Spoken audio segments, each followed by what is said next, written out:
Hello, everyone. This is Surabhi Veitch, and I am happy to bring you back another episode of Mom Strength with a very cool person that I've met through social media, Jane Bai. So Jane and I connected because we both were having my second and her first, literally like the same week.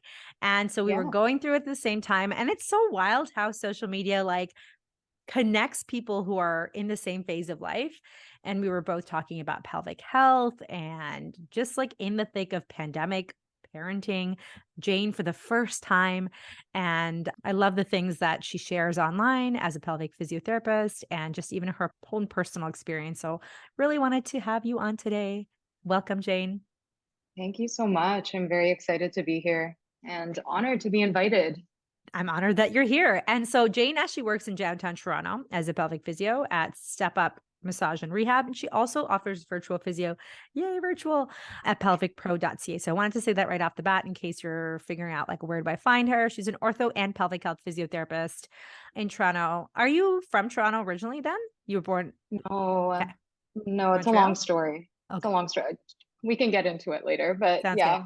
Because I mean, I wasn't born here, but I've lived here as soon as we Mm, moved to Canada. And uh, it's just wild to me how you meet so many people from like all over the world. And like Toronto really like is so amazing for that because people have such diverse backgrounds and yeah, stories. And yet like we kind of all meld and like come come here. So yeah. can you tell me about yourself and what got you interested in pelvic health, wanting to be a pelvic PT? I want to know everything. Tell me about who you are. Okay. Oh my goodness, where do I begin? You can start Such when an you were born if open-ended you'd like, question. or when you went to university, whatever. Tell me anything. We want to get to know who you Okay. are. Okay, I can get started with I was born in China. My parents are from Beijing. I'm from Beijing, so a Nice. lot of cultural influence. Like we still speak Mandarin Huge. at home.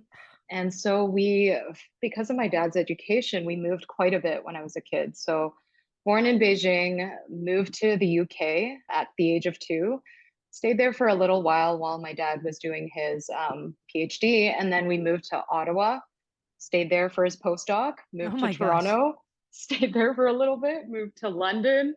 So we moved all over Ontario. Wow.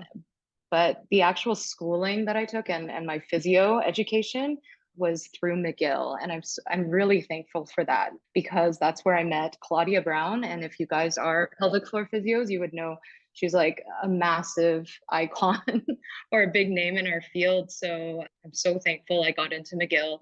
It was the only school I got into, but I was thankful I got in And McGill's hard to anywhere. get into, so you must be really smart because like it's known as a really good school for physio and everything else. And Um, how cool is it that like I went to U of T and I really do feel like you go into school and you're like, I want it to be a neurophysio and work in spinal ah, cord rehab. And that's why I went to physio school. And then when I was actually in physio school, it was like the instructors that I met that like drew me to orthopedics or drew me to this. And it's cool how like that's the power of connection, right? It's like you connect with someone yes. and then you're like, I'm more interested in that because this person is. That's fascinating you say that because I wanted to go into maybe neurophysio or geriatric, like in the geriatric field originally, Yeah. because a couple of reasons. I before becoming a physio, I was actually in research. So I had a couple of years of wet lab research doing Parkinson's disease research at like the cellular molecular level, like the protein level actually. And so I was thinking like, oh, this would be cool to do more global, like see the actual person and do neuro rehab or something in the geriatric realm. But because of teachers and because of the influence of what I had learned at McGill, my ortho interest and pelvic health interest were, yeah, The way more the strongest. focus. Yeah. And Yeah, that's kind of similar for to sure. me. It's like we did research in acquired brain injury in children. And that's when I was like, I don't Ah, think I can work with children, not because I don't like, I just find it really hard to see children suffering. I think that's what it came down to. It was like hmm, I don't think I could handle doing that every single day. But I applaud and I'm grateful for the people who do because people need that. Like those services are needed. Same with geriatrics, right? It can be really absolutely. hard. It can Parkinson's, be really hard. um, And even what we do, right? Pelvic health, there's a lot of pain, trauma, sensitive topics there and stigmatized Absolutely. topics that nobody wants to discuss. And you discuss, and I love that. You talk about things openly on your page, which is what really attracts me to you and your content. So tell me about your own history. Do you have any history of any pelvic health Yeah. issues or Yes, I do. I have a little bit of a laundry list, and all of these sort of surfaced at around the time I was in university. Mm, So, yeah, I really wanted to bring this up because I really wanted to advocate for a profession and let you guys know that, yeah, you may be living with these concerns and conditions and not know who to see or how to seek help. So for me, the main things were dyspareunia. So that's just a fancy way to say pain with sex. Doesn't matter, like deep, superficial, all of it was painful for me.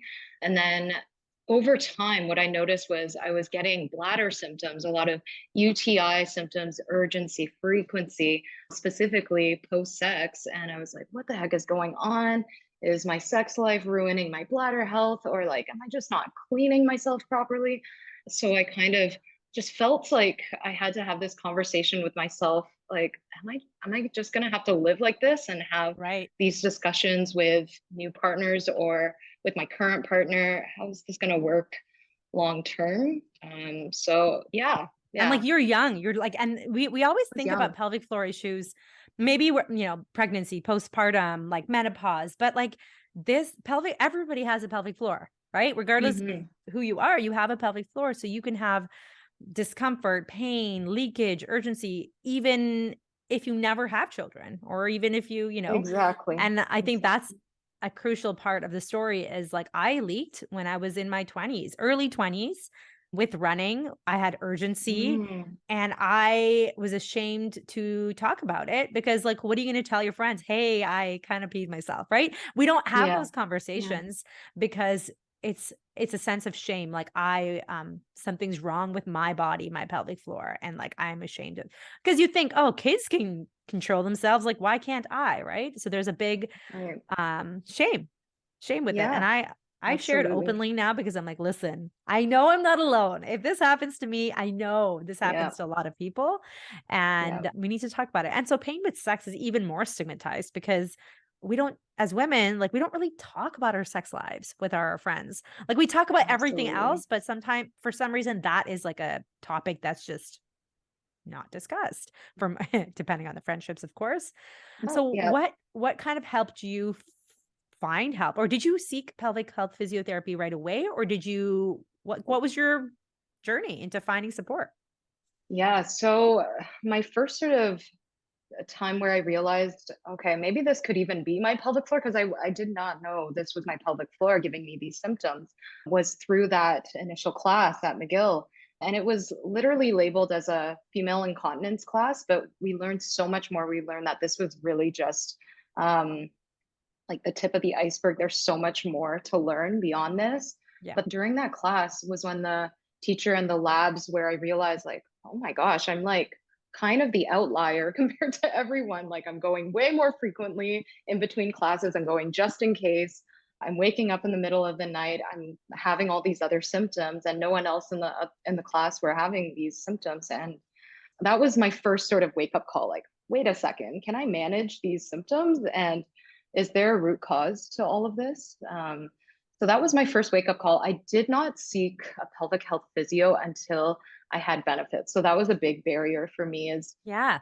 not only the shame, but also the Finances. finances. Yeah. As a Yeah. student, like you're already in debt, from schooling and whatnot. And like I do feel that being on social media and sharing what we do is for me, it's a small way to give back because there are people who are getting Mm, free good advice and education if maybe they're not financially or mentally, we're ready to get support. And I'm like, something's better than nothing. So even yeah. having a tip about constipation, having this free content is so, so beneficial. And the other thing that you mentioned was like, when we talk about symptoms like this, sometimes we don't get help because we think that that's just how it is. We just Hmm. think that we are destined to have pain with sex or have bad sex or have UTIs. We think that's it. Yeah. And it's not, right? Like there, you can totally change that. with just a little bit of support. Um, Absolutely. and so tell Yeah. me about how many years did you have symptoms and when did it actually start for you? Did it start with, sexual intercourse or did it start with when you were in a teen? Like Yeah. when did you start noticing that you had pelvic health symptoms? Symptoms. Yeah. This was actually interesting you ask. It's kind of the transition period between when I was doing research, defending my thesis, and then applying for physio school. So I didn't get Uh, in my first year. Tons of stress, tons of like feelings of failure, feeling like, am I really cut out to be a physio? And then during that period, um, I had been with someone long term and started noticing these symptoms creep up. But at that time, I was taking part time schools to bump up my grades. So a lot of those bladder symptoms, I feel like you don't notice them unless you're in a situation where you're occupied for the day. So, for example, I could give you the example of when I first started out as a physio. I remember during my hour-long appointments, potentially needing to ask the client to be in the room on their own so I could go to the bathroom or go just in case, like making sure I go just in case in between. mm, So yeah, I had already been a physio for a little while before I mustered up the courage to be like, maybe I should just go check this out myself. Obviously, I'm not doing a great job managing this on my own. If there's something else I could do, I'm gonna yeah. try it. Yeah. Yeah. And I was a physio myself too while I was experiencing leaks, right? So, but when you're in orthopedics, it's a little different too, is um first of all, I want to say that most folks, I don't know what year you graduated, but I graduated in 2011. We didn't have any pelvic health education in school. We had one lecture on pregnancy where we Ah, watched a video that basically said how traumatizing pregnancy and childbirth is on oh, for geez. somebody. And so Mm-hmm. everyone was kind of like, oh, like that's pregnancy. And like, that's it. Right. And so in orthopedics, you don't learn anything about incontinence. You don't learn anything about urgency. Mm, And I think that's changing now. I think the students now are getting pelvic health education, just at least the bare minimum. But back then we didn't. So even though I was a physio and I knew better, quote unquote, and I mm-hmm. had benefits Mm-hmm. through my spouse, I didn't know that this was something that was a big enough issue to address, and B, that it was the tip of the iceberg to other things that were going on down there too, right? Absolutely. Yeah. Yeah. Yeah. So, thank you for sharing that. I think that that's something a lot of young, healthy, professionals in high stress schooling and competitive education. We have to get top grades to get into these schools. I Yeah. think we can resonate like that high stress lifestyle. Your pelvic floor is not going to be relaxed. It's just Mm-mm. doing this. Yeah. Um, and so tell me about now when you did seek help, were you still living in Montreal? No. So I had moved back to Toronto Oh, okay. at that time with my long-term partner and then had started working. So that was a whole new different whirlwind of stressors and yeah, whenever you're new to a profession, I think definitely takes some time to get Oh, your yeah. bearings into You're it. like, But yeah. people think it's like a couple weeks or months. I'm like, it's like the first year at least, you know? It's like you're Yeah. just Yeah, entry it's to tough. practice. It's tough. You wanna do your best. Like, we are here to Yeah. serve our clients, and we don't wanna screw up or, like, Yeah. miss something that was important. So, we put a lot of pressure on ourselves. Yeah. And then tell me about when you finally did get support. How did that Yeah. transition into your experience with pregnancy and, that whole transition? Yeah, so I originally got support sort of as like kind of like a final thread of like trying to save the relationship at that point. And so that's what got me into my first appointment and found out a lot of things about even externally, like things that were tense and tight that I wasn't paying attention to, like my hip flexors, which can contribute to pelvic floor tension, my glutes, and Mhm. then finally getting a proper like internal assessment done, which we do every so often in pelvic floor courses. We have a lab component. And so it basically looks like a big room full of people doing internal exams on each other. So I knew there was something going on, but to have a full, complete assessment done and have a plan in place really motivated me to get going on this. And I had My pelvic health physio was one of the teaching assistants at Pelvic Health Solutions, which is basically a big Yes. The teaching like company. Yeah, one, I would the say teaching like company the teaching company in Canada, right? in Canada. Correct. Yeah. That Yeah. offers internal pelvic health courses. And Yeah. that's awesome. So did you get Yeah. to work with her? Yeah. I got to work with her. Her name's Lauren Campbell. And so she works downtown. Yeah, as well. She's really great. Very patient. Because at that time, I had already mentioned this to a family doctor, a naturopath. So I was working with a small team Nice. and I was getting like quite a bit of anaphylactic, like antibiotic use before sex. And that wasn't really working for me. I mean, it And did was help that for the UTIs or specifically, yeah, for the UTIs and more so for my fear of getting another UTI because it yeah, really would be it's an like awful clockwork. feeling. Yeah. Yeah. And I Yeah. want to hear about what happens from the medical side. So was your Yeah. doctor understanding? Did they refer you to physio? Did they, yeah. Good question.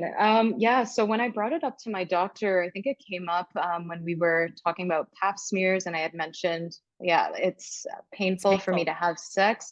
And keep in mind, this wasn't painful all my life. So there were a few good That's years right. in there. So that can be different from other people's history that the first time might be painful or it may have developed over time. So yeah, pap smears for a while weren't that bad. And but mentioning that for the first physical that I had, I started that conversation and I brought up the UTIs as well. And the initial conversation was, well, let's see how this goes. Like, see if you consistently still get these chronic UTIs after sex, and maybe I'll write you a prescription on the second or third visit.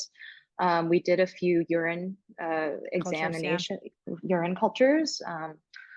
But yeah, it was just when I was actively having sex. And I think the first few, I will say, the first few um, times that I had UTIs, they were quote unquote like true, like positive urine culture tests.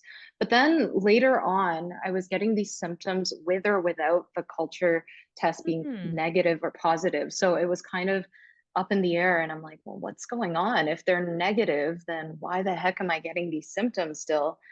And why Um, are you, hopefully you weren't getting prescribed antibiotics for, no, no actual infection. Honestly, I think I was for a period. But Yeah. a part of me is like I almost wanted to have them as well as kind of Yeah. like a safety net of, Yeah. oh, at least I'm not going to have cloudy pee or like The painful pee, pain, the blood, burning. Yeah. the burning, the blood sometimes. Yeah. Yes. So Yeah. yeah, yeah. Part of me was like, at least I'm on antibiotics, but I wasn't, I didn't have the education back then to know like, oh, this is impacting my gut health and I my know. immunity and my Yeah, all the other things with the microbiome. So exactly. yeah, I I did not had know. same. I've been on many doses for acne, right? As my Ah, dermatologist would be like, "Oh, here's another dose." And my acne would cyclically come with stress. So physio school, obviously puberty, but like, huge stressors. And the solution would be here's some hydrocortisone cream, injections and antibiotics, which is not dealing with the actual issue, right? And mm, it's like the same in public health is we pump prescriptions, but we're not asking why is this happening in the first place? Because if you're clean, bathing, all the other things are happening, yeah, this shouldn't happen. And yeah, that's so it's also goes to show how we need to also educate the medical system that they don't hmm, have to just is someone with repeat UTIs, we need to look at their pelvic floor and see what's happening. It's not just a absolutely. prescription and come every few weeks for another prescription. Yeah, or pee Um, after sex or wipe front to back. Like, yeah, yeah, we that's like know the that. basic stuff. We know that. Yeah. Yeah, yeah. And how was it with your partner because as a partner, I'm just how was that? How were they supportive and how was it? Yeah, so my partner was extremely supportive. This is not my partner that I have now. So, yeah, at that time, very understanding. And for a long period, keep in mind, I was long distance with my partner. Either he had a job in Toronto, I was still in London finishing up my master's, or it was Montreal, Toronto. So it was a lot of long distance. And Mm, so part of that is like, okay, that might be even for the better because I don't have to encounter that like anxiety or worry and fear of, regularly. Yeah. yeah, of having sex and pain and then UTIs all over again. So yeah, it almost like worked out in a way, but not not really great for the relationship. Like eventually it almost became almost like platonic, Yes. kind of a love, like a brotherly, sisterly kind of relationship. So yeah, it was tough. It was tough. And it was hard to bring up the conversation over and over again. And yeah, I don't know. I actually don't know why I was so resistant on finding help. Like, was it shame? Was it just me accepting that this might be the way things are? I'm not too sure, or that I was working on it, but my career took a higher focus at that That's time. it Like, too, right? Like we can't prioritize everything. I often think like you can't go all in on your health and go all in on your school and all in on your relationship. Like it's, everything's got give yeah, and take. And sometimes when, yeah. same with me, like when I was in school, my gut health was a mess. I was eating Mm. like Tim Hortons breakfast, lunch, and dinner. I wasn't Yeah, eating yeah, yeah. vegetables enough. Like it's all the basic stuff that we know is important for our health and well being. But that wasn't a priority because I was trying to survive in school. And Absolutely. Yeah. that impacts so much more outside of what we see, can impact your sexual health, your pelvic health, for me, my skin, and so many different things. And, as a partner, I feel like that's another thing is I always think about this, like in partnerships, we struggle to communicate about these things sometimes too. Maybe because they're not modeled to us, maybe because we don't talk to our friends Mm, about it. Then we enter a romantic partnership and we're like, mm, want to talk about this, but this is kind of mm. awkward, and you don't want to offend Yeah. somebody, or Yes. say the wrong Yes. thing. And I know with my work with clients as well, is sometimes people feel like then suddenly they're the like sick one, or like they're the injured, like they're the problem, and nobody Mm. wants to enter a sexual encounter feeling like, oh, I'm the problem, right? Right. Right. Yeah. There's a lot there, and it's just hard. It's just hard. Even if you have an Yeah. understanding Yeah. partner. Yeah, exactly. Yeah, it was definitely a big strain, and kind of like a topic we dodge every so often. Yeah. Yeah. And That then was really tough. how Yeah. long did it take with pelvic health support for you to start experiencing Ooh, relief? that's a great question. I'm gonna have to think about this for a second. So I think it did not take super long for me. I definitely originally came in, and a lot of the support was internal release originally. And yeah, that was actually quite helpful. But as like, if you guys follow me on at Pelvic Pro, or if you follow Surabhi, it's kind of like you still need to find the root causes. You still Yeah. need to find, Yeah. yeah, like, well, Like the how massage are, is one thing, but why is it yeah, tight in the first place? Or like, yeah. exactly. Yeah, yeah. So it took a lot to realize, like, okay, this is going to have to come through lifestyle changes. Like, how am I going to manage stress from work? How do I shut off my brain at the end of the day? Because as a early, like, early practicing in my PT practice, Yes. constantly ruminating about, like, are my clients okay? How are they Yeah. doing? Should I email them again? Yeah, I'm kind of that highly wound, like Yeah. type A type of person. So it was tough to shut off, and finding things that, yeah, fostered relaxation and health in my pelvic floor were, yeah, like Yeah. kind of like a It's more than slow a, build. and I think that's the key with physio is like I always tell people it's not just about Kegels or massage or like physically, Hmm. the pelvic floor. It's about your whole Hmm. health, and it's presenting as a pelvic floor, issue. And Yeah. we do help with lifestyle changes or referring to the appropriate practitioners who can help you with those types of big picture, whether it's a therapist or so many different realms, dietitian. Um, and I like that you brought that up because some people would be like, oh, I just did some massage and everything was fine, or that's what they assume, and I'm like, it's not so Right. simple. Um, No, it's no, so but I would, funny. yeah, I was you just were gonna thinking say, about you and your pelvic, your physio school. I always joked physio school is one of the unhealthiest things for my body. We were sitting all the time. My posture was awful. I started getting nerve pain in my neck. My Yeah. acne was horrible. My diet, everything was just like the unhealthiest time. And here we are in school, supposedly learning how to help people With have their a health. Yeah. healthier quality of life, right? Yeah. It's really tough. And it's it's like 2 years of complete like demanding studying and then like a 9 to 5 job and then they expect you to study after. So Yeah. It's yeah, weekend courses and ironic. evenings. And yeah, it's very ironic. Yeah. And um, when I do mentoring with younger physios, I'm like, there's no rush. There's no race to figure everything else out. You have like Mm-hmm. 30 or 40-year career. It's okay. Mm-hmm. You do, Um, yeah. I don't know if your viewers would find this interesting, but in physio school, so the way it works at McGill is the pelvic health course is a adjunct. Like it's like a what's the word extra, I'm trying to like an yeah, extra elective. option. Elective. Elective. Yes. Yes. Yes. And so I could have chosen advanced sports physio. I could have Oh, okay. chosen something different. So yeah, it was just honestly that class was six of us girls, and we had quite a bit of attention from Claudia. It was so much fun. But yeah, it's not the entire rest of the class, the other 55 of us, they weren't there for that education. So yeah, I don't know if things are changing now, but I I hope think they you're are. right. At U of T, I'm pretty sure it is an elective, or like they have a specialized week where you can, or like whatever the amount of time is, where you can choose sports or pelvic. And then the unfortunate part is, even with an athlete, they have a pelvis. So, we Yeah, are yeah, separating, and it's just, we try to segregate and separate body parts, yeah. and it all meshes and works together. And so, Mm-hmm. yeah, that's really important. And I also think as a physio, you need to be able to understand the orthopedics and the full body as well as the pelvic floor. And I love that you do that as well. Mm-hmm. How Mm-hmm. was it during pregnancy and postpartum? How was your journey with Right. health and your pelvic floor?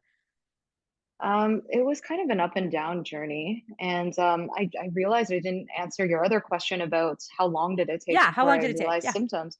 Um, it took about, want to give it a month before I realized like things were quite a bit better. Like it was not That's just my not a long sexual time. and it's not a long time. And No. I was already off of the antibiotics after finding out from Lauren Campbell. She had mentioned like the microbiome, and I was like, oh man, I'm just doing more damage. My ND had mentioned this as well. She was like, you really don't want to be on antibiotics for too long.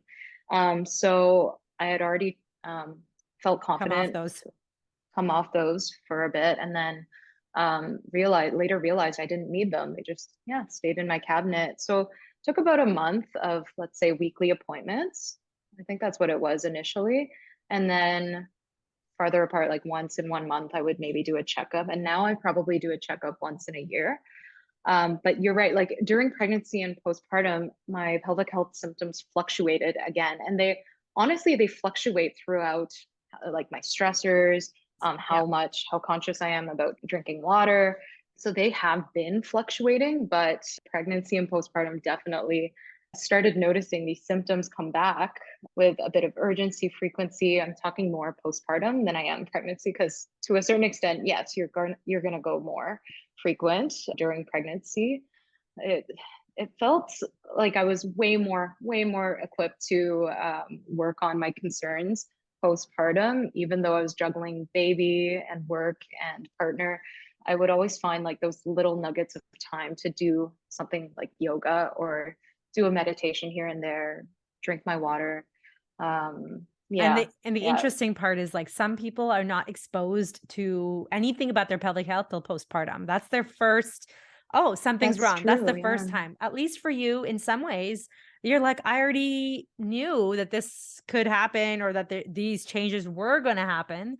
So it's like yeah, you're almost better equipped to like not be surprised or shocked, right? If you yeah. are leaking or if you are experiencing pain or symptoms.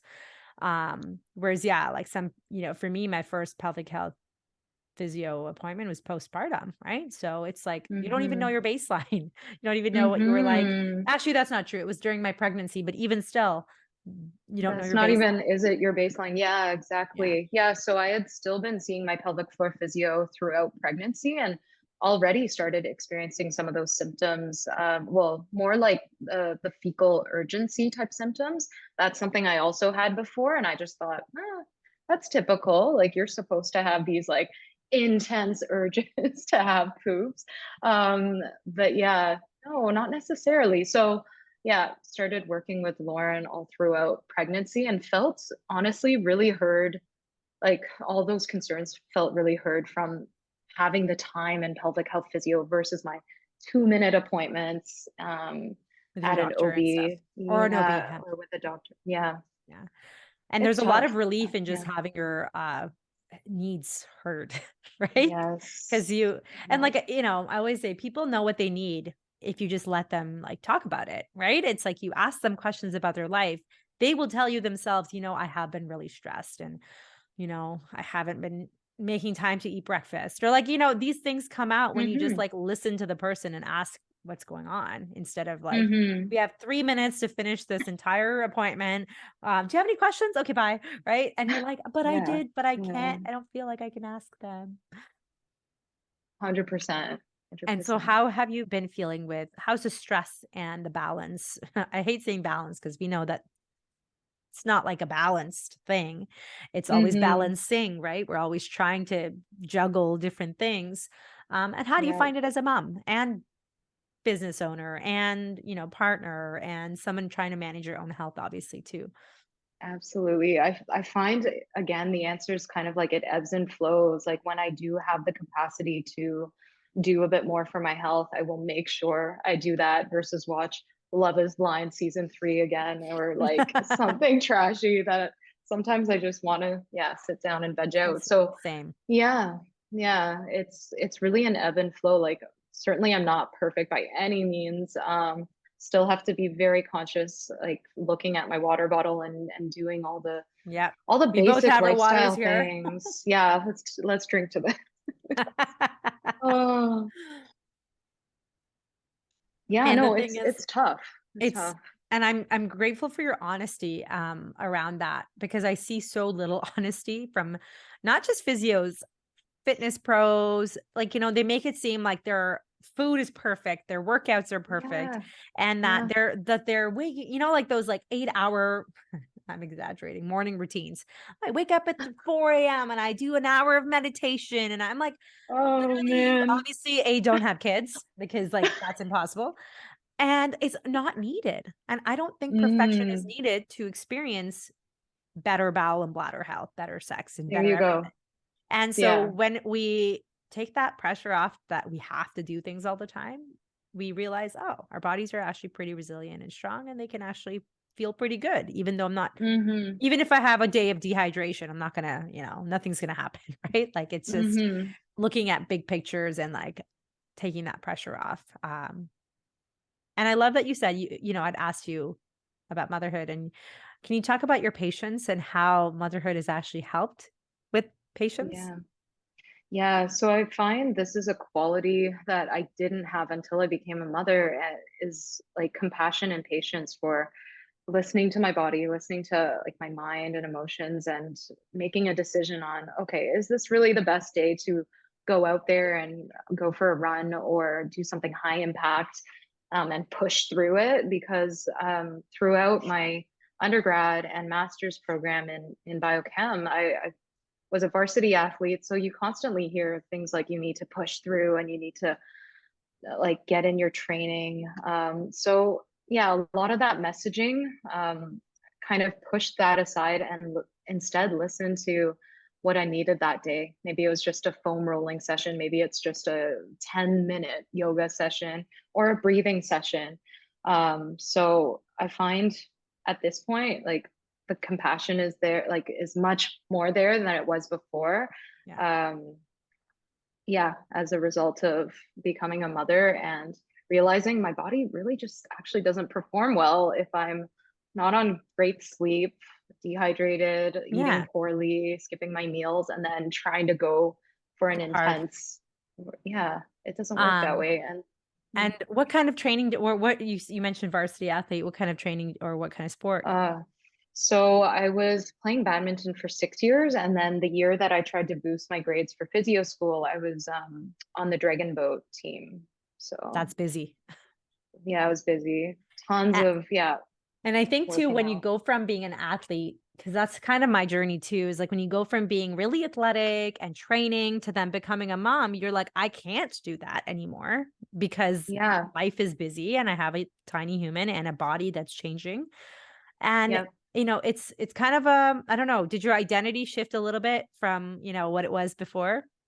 yeah. I was just gonna mention it was a really tough time with understanding like I guess I don't know if it's called an identity crisis, but I felt like I was having one. Like I always felt like I could tie athlete into my identity, and then suddenly postpartum, we purposely like didn't ask family for help because we were so fearful of COVID. And so it was really tough. I didn't have the energy to go for even sometimes, even if it was just a walk. I didn't Oh want yeah. to get baby ready and do the Yeah, whole thing and and feed winter's and here, like, that's a mission, bundling baby up and stuff, and yeah, I agree. I went through that with my first baby as well, not so much with my second baby, because I think by then I had, like, accepted a lot of that identity amazing. crisis or that identity loss and Yeah. I actually think that that identity shift is healthy. I actually think that it's normal. We pathologize as like, "Oh, I lost my identity," Mm. but it's actually normal. Mm. We've undergone this immense transition. It would be weird if our identities didn't shift, it would be Yeah. weird if our Yeah. activities didn't shift, when we Absolutely. have a Yeah. child to take Mm. care of, and, I really resonate with that patience and compassion part because I don't think I had any compassion for myself before. I would treat myself like Mm. a robot, like, "Oh, I'm gonna do this, Mhm. this, and this."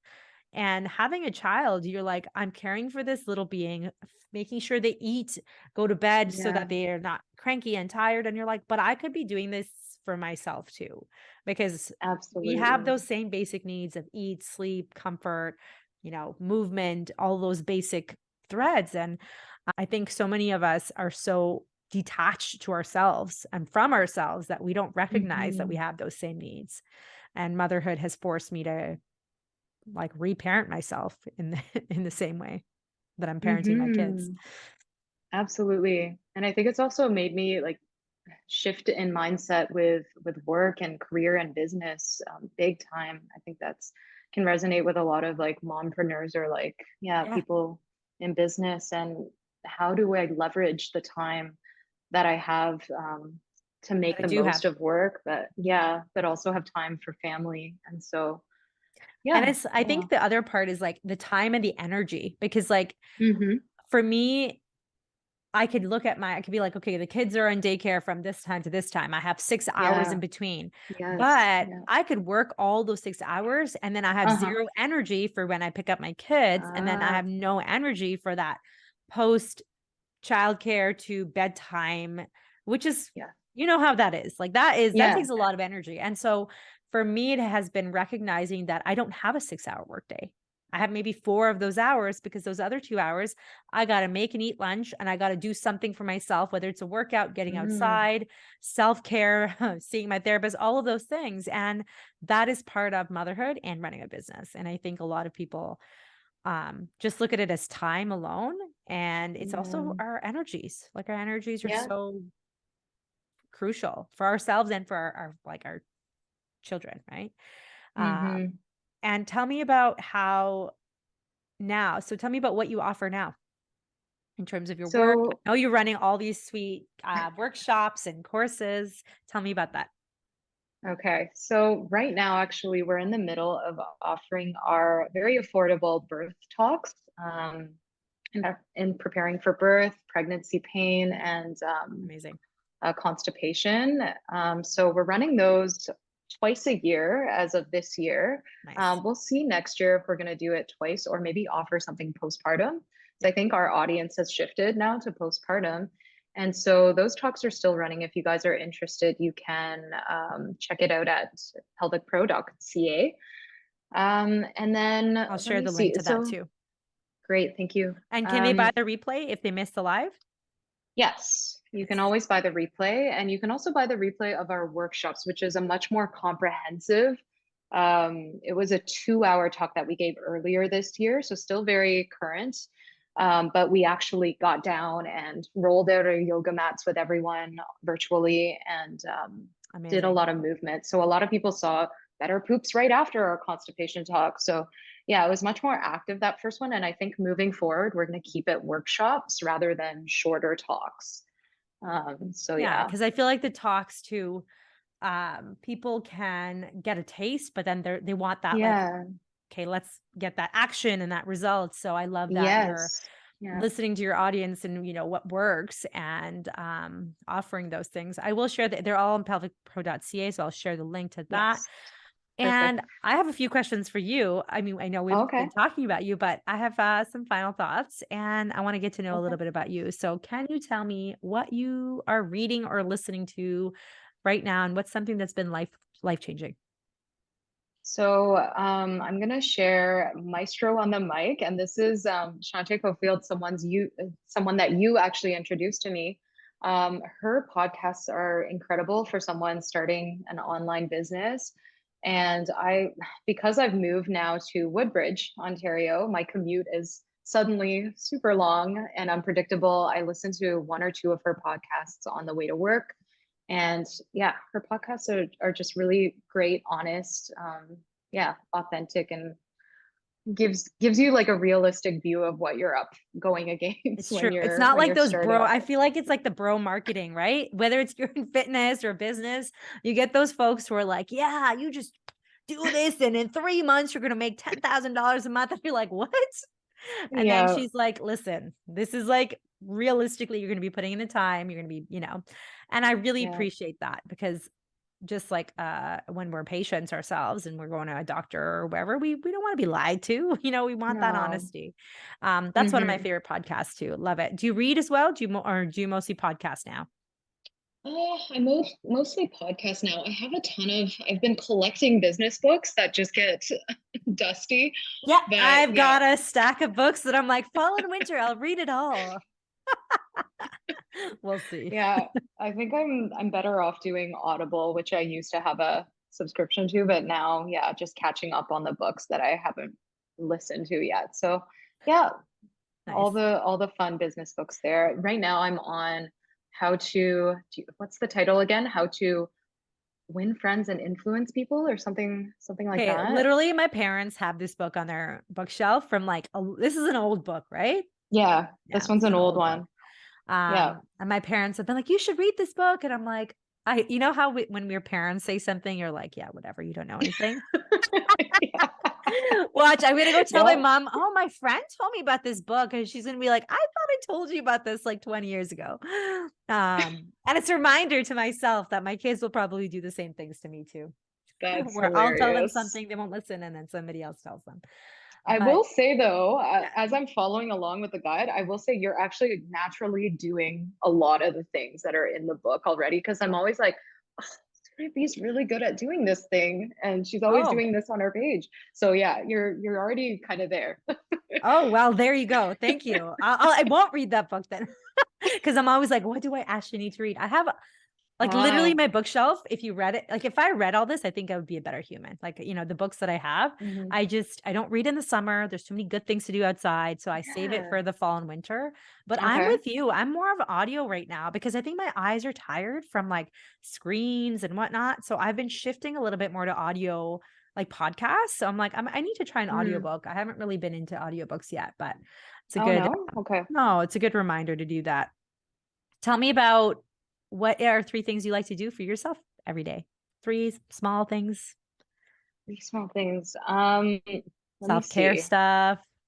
I know one thing that written down. I don't remember my other two already, but one thing is I really like gratitude journaling. I have this like Amazing. 5 year, it's a 5 year journal. I know that's a big commitment. Listen, I saw that. Okay, first of all, I don't know how you stay organized because like I remember you showed us once like and I'm like, oh, first, like I am not organized enough for that, but I am impressed that you are.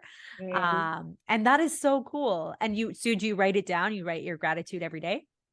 Yeah, I either write gratitude or it's like a reflection prompt if it's I'm journaling at the end of the day. So Is this it's a fun journal though. that you bought or something that you Yes. yeah. So this is a very like bougie Japanese journal with very fancy paper that I use like a little fancy pen to write in. Yeah, and it's if you guys want to know, it's called the Hobonichi 5-year Techo. I And gotta it's look this left up because I feel like and are you so when are you gonna be done 5 years? it's goes from 2020 to 2024, I believe. Very Or no, cool. no, no, 21 to 25. Because I Okay. remember thinking, I have to buy this. It's perfectly like 1 to 5. And that's So hilarious. silly. Yeah. So that, Okay, that's one thing. What else? Do you drink coffee? Do you go for walks? yeah, What are like some other little self-care things that you find kind of make you feel like you and make you feel like I did this for me? I love coffee. So yeah, first thing in the morning, I will either make my coffee pour over or grab a coffee, and that's definitely a self-care thing. I think the final thing I would probably I don't do this every day though, but I really like salt scrubs and I really like Mm, exfoliating my skin. And I find yes. that ritual is almost like a nice thing to tie in like shedding also the heaviness of the day. If I got like a Yes. tough Yeah. grouping of clients or heard some like crazy news about what this Something doctor or the said and other. that, yeah, Yeah. this or the other. So salt scrubs, washing hands, or even just, yeah, cleansing the body I of love that. that. That is like so symbolic, really, right? It's like pretty much everybody bathes, daily or, regularly. And you can just use that as an opportunity for self-care by being a bit more mindful of, and, even just visualizing those bad thoughts and negative energy kind of Hmm. going away. I love that. I'm going to use that. Tell me about something you're passionate about right now. I'm very passionate about getting back to playing badminton, not in a competitive setting, but in a very fun recreational. I find like my love for it kind of died a little bit playing those Yes. 6 years of varsity badminton. Yes. And now that I'm just doing it for me and doing it for fun, no tournaments, no pressure, it's been really, really fun. Really, Nice. really fun. Yeah. Nice. And if you could change one thing about the world, what would it be? It would be accessible and affordable pelvic health care for the perinatal population. And honestly, well, to Yeah. everyone, but especially surrounding pregnancy and having, yeah, affordable care, making sure it's advocating for pelvic health before things Pregnancy and before yeah. birth. Yeah, Yeah. I love that. exactly. Not enough Um, people see. I always think like, imagine we just support the mother, like imagine, right? Yeah, And like yeah, the outcomes are not just better for the mother, but for the children and the families and the ripple effect that it has on every family. Like it's just, I think absolutely. I would love to see that change too. And Yeah. Jane, what would you say is your mom's strength? I think my mom's strength is what we talked about before is just having more compassion for self. And through doing that, I feel like I can show up as a better me for my kid, for my partner, for my clients. I love that. Yeah, I love yeah. that. Because, we think mom strengths are like, I can throw the best birthday parties. I can, make the cutest lunch. But it's like, really, it's about like how we treat ourselves too, right? Because that's a Hmm. reflection on then what we have left in our tank to like pour out. Yes. Yeah. Um, thank you so much, Jane, for this wonderful Thank conversation you. and for Thank you as your well. honesty and sharing your journey. And I think so many of your clients are probably like, I'm so lucky to work with somebody who not only can help Oh. me, but also can relate to some of these things that Mm. I have been through. You just bringing that next level of empathy and compassion for the people you work with. And if people want to find you, chat with you, DM you, where's the best place? The best place where I'm most active is Instagram. So the handle is at Pelvic Pro. So yeah, you can find me there and DM me anytime. I'm Sounds good. usually quick to respond. Yeah. Awesome. Thank you so much. And Thank you if so you much are a for having me. listener, you're so welcome. If you are a listener and you enjoyed this conversation, please do me a favor and share this with an expecting parent or postpartum person or somebody in your life who you think this could benefit. Thank you so much.